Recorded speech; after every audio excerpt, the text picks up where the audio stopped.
ज्यावेळेस शेतकरी ब्रीडिंगवर काम करेल त्या टायमाला शेतकऱ्याला पैसा हा भेटेलच. आपली प्रत्येक गाय ही 28 ते 30 प्लस माझी 408683 फॅटेसिनिक असतं. त्या गायीला ड्राय मॅटर पण दिला पाहिजे प्लस आणि मोरगास पण दिला पाहिजे. मास्टायटिस होतो गायांमध्ये, तर तुम्ही मास्टायटिस रजिस्टर असणारच बोलू वापरा. तर नमस्कार सर.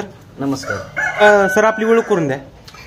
प्रथमतः माझं नाव रोहन बापूस बाळे, लाखेवाडी, तालुका इंदापूर, जिल्हा पुणे. तर सर, आता सध्या तुमच्याकडे गाय किती? आता सध्या 1-7-8 गायी आहेत आपल्याकडे. 7-8 गायी आहेत. 6-7 गायी आहेत, 6-7 कालवडी आहेत आपल्याकडे. 6-7 कालवडी आहेत म्हणायचं. आता हा जो व्यवसाय चालू केलाय, तर कधीपासून तुम्ही चालू केलाय? अल्पस म्हणजे पहिल्यापासून चालूच होता. वडिलांच्या व्यवसायामध्येच आपण फक्त पुढे वाटचाल चांगली प्रकारे चालू, म्हणजे ब्रीडिंगवर आपलं काम चालू आहे. ओके. प्रकारे आहे ह्याच गायींमध्ये दूध कसं वाढवून त्याच्यावर प्रोसेस चालू. कसं काय ब्रीडिंगचं नियोजन केलंय तुम्ही? ब्रीडिंगचं नियोजन म्हणजे कसं आहे, आता साधारण महाराष्ट्रामध्ये कमी दूध देणाऱ्याच गायी आहेत आपल्याकडे. बरोबर. तर आपल्याकडच्या कमी दूध द्यायचं आपण दुधाचे दर वाढवू शकत नाही किंवा दुधाचे आपण पैसे वाढवू शकत नाही. आहे ह्या गायीचे आपण पैसे दूध वाढवू शकतो. दूध वाढल्यानंतर शेतकऱ्याचं काय होईल, इन्कम वाढेल. मग त्यासाठी एकच मेव पर्याय फक्त ब्रीडिंग वरती काम करायचं. शेतकरी ब्रीडिंगवर काम करेल त्या टायमाला शेतकऱ्याला पैसा हा भेटेलच. आणि जे फॅट बसणार नाही, एसीने बसत नाही असं शेतकऱ्यांची ओरड असते. ब्रीडिंग केल्यानंतर तुम्हाला असं बोलावंच लागणार नाही की बसणार नाही, 100% बसणारच. तशीच बोल आपण वापरायची. आता गायांमध्ये मास्टायटिसचा प्रॉब्लेम हा लय मोठा प्रॉब्लेम आहे. मास्टायटिस होतो गायांमध्ये, तर तुम्ही मास्टायटिस रजिस्टर असणारच बोल वापरा, जेणेकरून मास्टायटिसचं प्रमाण कमी होईल तुमच्या गायीमध्ये. जे तुमच्या काही जास्त दुधाची गाय असते त्याला मास्टायटिस होतो, मास्टायटिस झाला नाही पाहिजे ह्यासाठी काय वापरायचं, मास्टायटिस रजिस्टर बोल वापरायचे. वेगवेगळ्या कंपनी ABS, वर्ल्ड वाईडचे आहेत, डेन्मार्कचे आहेत, असे काही बोल आहेत त्यांचे की मास्टायटिस रजिस्टर बोल आहेत. म्हणजे ही जी कॉमन गाय राहते आपली, त्या गायीला 30% परिणाम आहे मास्टायटिस होण्याची शक्यता आहे, 30%. पण 0.3 असे काही बोल आहेत ज्यांना मास्टायटिस होत नाही. असे का? असेच बोल वापरायचे, जेणेकरून मास्टायटिस हा होऊ शकणार नाही किंवा शक्यता कमी होईल, त्याची प्रमाण कमी येईल. तर आता तुम्ही हा प्रयोग आपल्या गोट्यात केलाय का? चालू आहे. तर कसा काय रिझल्ट भेटतोय आपल्याला? रिझल्ट तर चांगला आहे का, तर आपल्याकडे आता सध्या एक 2-3 कालवडी दुधात आहे. रिझल्ट म्हणजे फर्स्ट जनरेशनलाच चांगल्या प्रकारे रिझल्ट आहे. जी आई 20 लिटर चालायची तिचं होणार फर्स्ट लॅक्शनला वासरू 30 प्लस गेले फर्स्ट लॅक्शन. सेकंडला अजून वाढणार आहे, थर्डला आणखी वाढणार आहे. आणि फॅटेसनेप मध्ये पण बरं चांगले वाढ आहे म्हणायचं. कशा प्रकारे याच्यावर काम केलं पाहिजे शेतकऱ्यांनी पण? शेतकऱ्यांनी म्हणजे आहे ह्याच गायींना इम्पोर्टेड सिमेंट दिलं पाहिजे. इम्पोर्टेड सिमेंट पासून सेक्स सॉर्टेड सिमेंट पण आहेत, कन्व्हेन्शनल सिमेंट पण आहेत. ज्या त्या शेतकऱ्यावर डिपेंड राहते त्याच्या. ओके. तर आता 2-3 सिमेंटची तुम्ही नाव घेतली, तर त्याच्याबद्दल थोडक्यात माहिती सांगा ना. तेच ना, आता हे डेन्मार्क, ABS हे आपल्या बसलीच कंपनी, वर्ल्ड वाईड ही USAची कंपनी. वर्ल्ड वाईडचे बुल आपण जे ब्रीडिंगला गाय पुढे गेले त्यांना वापरू शकतो. स्टार्टिंग ब्रीडिंग करण्यासाठी ABSचे बुल वापरा, डेन्मार्कचे बुल वापरा. का तर चांगल्या क्वालिटीची कालवड तयार झाली पाहिजे, त्याच्यापासून पुढचं लॅक्टेशन भेटलं पाहिजे. चांगली कालवड भेटले दूध उत्पादनच्या लेवलचे तुम्ही गाय तयार करू शकता. स्टार्टिंगला तुम्ही डेन्मार्क ABSचे बुल वापरा, सजेस्ट करेल. ओके. तर आता एखादी गाय आहे, तर तिचं शेतकऱ्यांनी शेवटपर्यंत नियोजन कसं केलं पाहिजे तुमच्या म्हणण्यानुसार? चांगलं नियोजन म्हणजे जर म्हणलं तर त्या गाईला ड्राय मॅटर पण दिला पाहिजे प्लस आणि मोरगास पण दिला पाहिजे. ज्या गाईचं वजनानुसार असते ते सगळं. आणि प्रत्येक गाईचं हे 3 महिन्यानं जंतदेर म्हणून केलंच पाहिजे, डिवर म्हणजे 100% केलंच पाहिजे. चांगली संतुलित गाय राहण्यासाठी ड्राय मॅटर, तिला मुक्त एक चांगली हवा, चांगली जागा बसण्यासाठी चांगलं वातावरण आणि चांगलं स्वच्छ पाणी एवढं जर दिलं, चांगली गाय होऊ शकते तयार. 100% होऊ शकते. तर आता तुमच्या गोट्याचं नियोजन कसं असतं सकाळपासून? माझ्या गोट्यामध्ये सकाळी 5 गायी बाहेर असतात. सध्या आपल्याकडे मुक्त संचार गोट्याचं आपलं काम चालू आहे. आता सध्या गायी आपल्या बाहेर बांधलेल्या असतात एका जागी. तर त्या 5:30 वाजता 5 वाजता आतमध्ये येतात.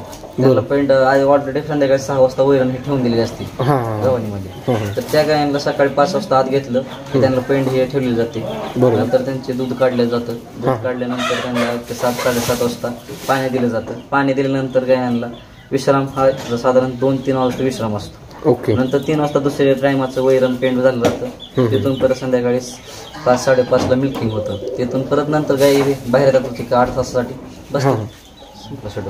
आता ह्या ज्या गायी आहेत, तर याच्यातल्या किती गायी दूध देतात आणि किती अशा? आता सध्या माझ्या एक 4 गायी दुधावर आहेत, 5 गायी दुधावर आहेत. एक गाय माझी ड्रायव्हर आहे. तर आता ते 4-5 गायी जे दूध देतात, तर त्यांचं सरासरी दिवसाचं लिटर किती जाते? कसं? सरासरी आपली प्रत्येक गाय ही 28 ते 30 प्लस आहे. 30 प्लस. सरासरी माझं दिवसाचं दूध आहे 130 लिटर. एवढं दूध असून ते हे दूध क्वालिटीचं गेलं पाहिजे. माझी 4.08 फॅट एसने बसते. फॅट म्हणजे त्यातनं पण दूध जर क्वालिटीचं गेलं तर आपल्याला 2 रुपये बढताव भेटतो, जास्त दूध जर भेटतो. ओके. तर आता तुमच्या दुधाला कसा रेट भेटतोय? आता सध्या मला 36, 60, 37, 38 असा रेट बसतो. ओके. 37 प्लसच रोजच. हे जे म्हणजे फॅट एवढी लागते, एसएनएफ एवढा लागतोय, तर शेतकऱ्यांनी वैरणीचं कसं नियोजन केलं पाहिजे? त्यांच्या वैरण त्यांनी प्लस जे आपल्याकडं कळबाग गिनिगोल हे गुरांना घातलंच नाही पाहिजे, त्याच्यामध्ये पाण्याचं प्रमाण जास्त आहे. आणि प्लस जनावरांचं फक्त वैरणीचा राजा हा मक्का आहे. मक्काचा आणि मक्केचा मोरगास जनावर, का तर मग आपण मोरगास का म्हणून, का तर जी चिकातली मक्का आहे ती आपण गायला जास्त दिवस देऊ शकत नाही. तर तेच आपल्याला गायला वर्षभर पुरेल किंवा काही जास्त दिवस पुरेल ह्यासाठी काय केलं पाहिजे? मोरगास केला पाहिजे. आणि मोरगास सुद्धा जेवढ्या गाय आता 50-500 किलोची बॉडी वेटला गाय, तिला साधारण 30 किलो सगळं ड्राय मॅटर हे ते सगळं कंटिन्यू 12 किलो 15 किलो मोरगास त्याच्याप्रमाणे दिलं पाहिजे. वजनानुसार प्रत्येक वजनानुसार जे अन्न हे दिलं पाहिजे जनावराला. बरोबर. तर शेतकऱ्यांनी त्याचं नियोजन असं करायचं की 12 महिने पुरेल असा मोरगास बनवायचा, प्लस ड्राय मॅटर सुद्धा तुमच्या आपल्याकडे कडवळ वगैरे होते त्याचा कडबा वगैरे थोडं द्यायचं गायांना. आता किती लिटर दूध जाते तुमचं? आता 130च्या आसपास दूध जाते. 4 गायींचं? 5 गायींचं 130 लिटर. तर त्या 5 गायींचं खर्च किती येतोय तुम्हाला? खर्च तर काय, आता खर्च तसं म्हटलं तर रोज पर डे म्हटलं तर 700-750 वैरण जाते गायांना. आणि समृद्धी पेंड असते ती प्रत्येक गाय करून आपण 8 किलो रोजची असते घ्यायला. समृद्धीची पेंड काय असेल ते करून.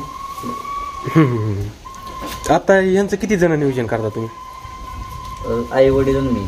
सिमेंट बद्दल, त्यांच्या किमती आणि शेतकऱ्यांनी बाबा कोणत्या वेताला कोणतं वापरलं पाहिजे असं काय सांगू शकाल का? हा सांगतो ना. सेक्स सॉर्टेडचे सिमेंट आहे तर तुम्ही पहिल्या जी कालवड हिटवर येते, जी तुमची 14 महिन्याची कालवड असते, तिला 6 सॉर्टेड आवर्जून वापरलं पाहिजे, का त्याची कन्स्ट्रक्शन रेट जास्त असतो. तिला डिफिशियन्सी एकही नसते. कालवड तुम्ही चांगली सांभाळलेली असते, जे शरीरातून कुठलीच गोष्ट दूध काढत नाही ना आपण काहीच नसतो. ती गाय जी कालवड आहे ती चांगल्यारीत्या व्यवस्थित तिची तब्येत असते. बरोबर. तर तिला 6 सॉर्ट हे वापरलंच पाहिजे, ते कन्सिव्ह होणार 100%. जर तुम्ही 6 सॉर्टेड जर दुसऱ्या हाताची दुसरी हाताची पण गाय चांगली तुम्ही सांभाळण्यासाठी तीही राहू शकते. तिसऱ्या हाताची ही गाय राहू शकते जर तुम्ही ती चांगलं संगोपन केलं असतं, जसं मी सांगतो तसं केलं असतं तर 6 सॉर्टेड तीही कन्सिव्ह होऊ शकते. पण जी डिफिशियन्सी गायला असते, फॉस्फरस डिफिशियन्सी हे लय मोठी डिफिशियन्सी आहे. शेतकऱ्याचे लोक लक्ष देत नाही, त्याच्यामुळे गाय खराब होते. त्याला कन्सिव्ह व्हायला प्रॉब्लेम येऊ शकतो. तर तिचं संतुलित आहार असल्यावर नाही हे पण तिला 6 सॉर्टेड वापरून माणसं आहे. आता ती खर्च शेतकऱ्याला परवडण्याजोगा नाही. आता एबीएचं 6 सॉर्टेड सिमेंट जवळजवळ 1,500 पासून 2,000 पर्यंत आहे. 2,000 पर्यंत आहे. आणि वर्ल्ड वाईडचं तर काय 3,500 पासून 4,500-5,000 पर्यंत आहे, 6,000 पर्यंत आहे वर्ल्ड वाईडचं. बरोबर. कन्व्हेन्शनल सिमेंट तुम्ही वापरा. जास्त गाय तुमच्याकडे असतील तर हमखास, आता समजा तुमच्याकडे 20 गायी असतील तर हमखास तुम्हाला 7, 8, 9 साधारण जास्त रेट असतो कालवडींचा. कुठल्याही तुम्ही जर जनरेशनवर म्हणजे अभ्यास केला, माणसं घ्या गायी घ्या कुठल्याही जर घेतलं तुम्ही तर हा फिमेलचा रेट जास्त राहतो. ओके. फिमेलचा रेट जास्त आहे म्हणायचं. जे तुमच्या गायीत, तर त्यांची प्रथम आणल्यापूर्वी जात कोणती होती? हा सगळे हे होस्टन पिजनच आहे, एचएफच सगळ्या. तर त्यांच्यापासून तुम्ही ब्रीडिंग चालू केलं म्हणायचं? हा, ब्रीडिंग स्टार्टिंग केलं. म्हणजे स्टार्टला मी आलो ज्यावेळेकडे त्यावेळेस साध्या गायी होत्या आपल्या गोठ्यामध्ये. मी 12वीला सांगितलं होतो, अकॅडमीला होतो. ओके. इकडे आल्यानंतर लॉकडाऊन पडलं.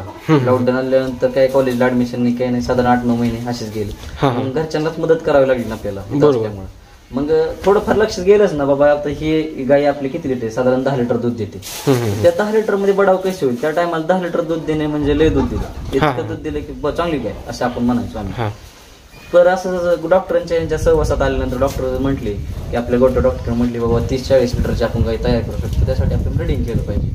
मग त्या ब्रीडिंगच्या दिशेने आपण वाटचाल चालू केली. मग ब्रीडिंग करायचं बाबा सुरुवातीला चांगले सिमेंट कोणते? डेन्मार्कचे सिमेंट समजलं. त्या टायमाला आपण डेन्मार्कच्या सिमेंटने गाय कन्सिव्ह केल्या. तर डेन्मार्कचे कालवडी आपल्या कन्सिव्ह झालेले, त्या सुद्धा वर्ल्ड वाईड सिमेंटने गाय आपण प्रेग्नंट झाली कालवडी. आपल्या मागं तुम्ही बघू शकता डेन्मार्कची कालवडी. तर आता कोणते सिमेंट सगळ्यात बेटर म्हणायचं? बेटर आपण तसं म्हणू शकत नाही. बेटर का नाही म्हणू शकत? का तर प्रत्येकाचे बोल हे चांगलेच आहेत. फक्त आपली गाय काय क्वालिटीची आहे तर तिला कोणतं सिमेंट दिलं पाहिजे. आता समजा ही गाय 30 लिटर चालते तर हिला तुम्ही 30 नसतेच कोणाच्या, आता सर्वसामान्य गोट्या 30 लिटरची गाय नसतेच. 20च्या आसपास गाय असतात, 20, 22, 23, 25च्या आसपास गाय असतात. तर तिला सुरुवातीला मी बेटर सजेस्ट करेन की तुम्ही तिला डेन्मार्क आणि एबीचं सिमेंट लावा. ते जे तुम्हाला कालवड भेटेल तिला हमखास तुम्ही वर्ल्ड वाईड शायरचं म्हणजे गायची क्वालिटी बघून आपण सिमेंट भरलं पाहिजे म्हणायचं. मग. आता बारक्या कालवडी किती आहेत आपल्याकडे? आता बारक्या माझ्याकडे 4 कालवडी आहेत. हा हा तर 3 कालवडी माझ्या एक साधारण 2 महिन्याच्या आसपास आहेत आणि 1 कालवडी माझी 4-5 महिन्याच्या आसपास आहे. 3 कालवडी माझ्या ह्या कन्सिव्ह झालेल्या आहेत. हा हा हा तर त्यांना कसे कोणते सिमेंट भरलेले काय? ज्या कन्सिव्ह झाल्या त्या वर्ल्ड वाईड शेअरनं गाभण आहेत सगळ्या. ओके. तर नीट आहे. हा हा हा हा